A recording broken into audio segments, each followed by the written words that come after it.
I've always really liked music, and I used to like a lot of different like jazz groups and stuff when I was really small.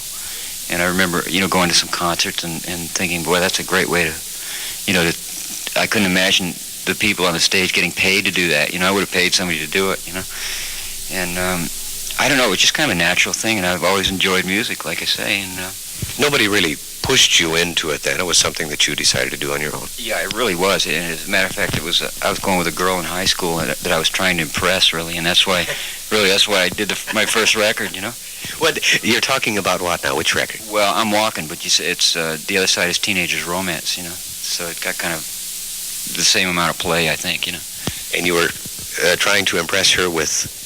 Well, yeah, I just remember taking her home one night and saying that I was going to make a record, and she thought, oh, sure, yeah. And so I did, and, it was like nobody realized the power that the television had at that time, so it wasn't a thing that was planned like they do now. They almost make a kind of formula shows so that people can sing on them, but at that time it was really an afterthought to do it on the show.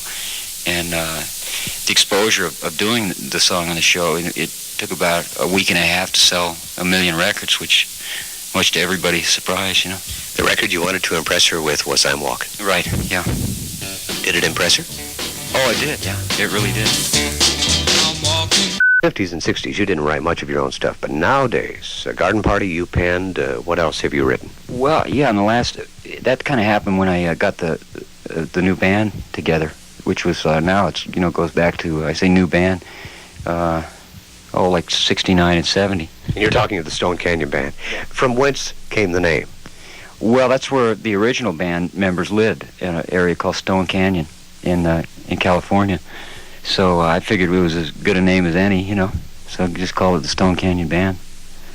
I noticed you performed She Belongs to Me. That's a Bob Dylan song tonight. Yeah, it is, and I recorded that, on a live album at the Troubadour, which I mentioned tonight. But I'm a big fan of his, and I've done a lot of his songs. They seem to lay just kind of right for me, and I enjoy singing them. Well, we did a rock and roll revival at Madison Square Garden, and I was kind of talked into it at that time. When was this, Rick? Oh, gee, let me see. This is probably 1972, I think, 71. I'm really not sure, but it was, I think, 71. And a fellow named Richard Nader, who puts on a lot of rock and roll shows, or used to anyway, kind of talked me into doing it, and at that time I was really involved in, writing my own material, and I had a new band together, and we'd been playing a lot of schools and like concerts and things like that, but, it sounded good, 20,000 people, so I went and did it, and, it was a learning experience for me, because it was just something that,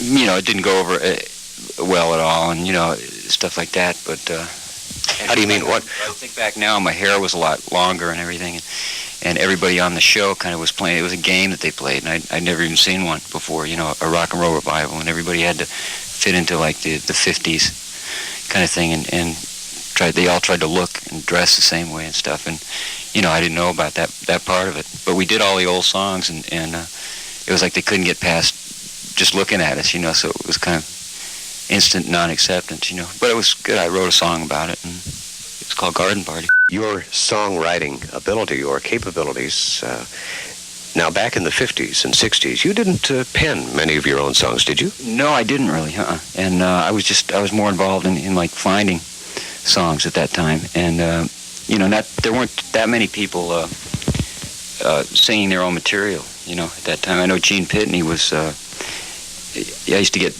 records from him and demonstration records from him a lot, and he never really recorded back then. I mean, with any amount of, success or anything, but... he's the man that wrote. Yeah, he wrote Hello, Mary Lou, and now, did he send that to you as a demo, and then you recorded it? He did. A publishing company named Aaron Schroeder sent it to me, and he was the writer on it. And I guess I thought it was a brand new song, but he'd recorded it about a year earlier, and I guess nothing happened with it. But I'm glad mine did well,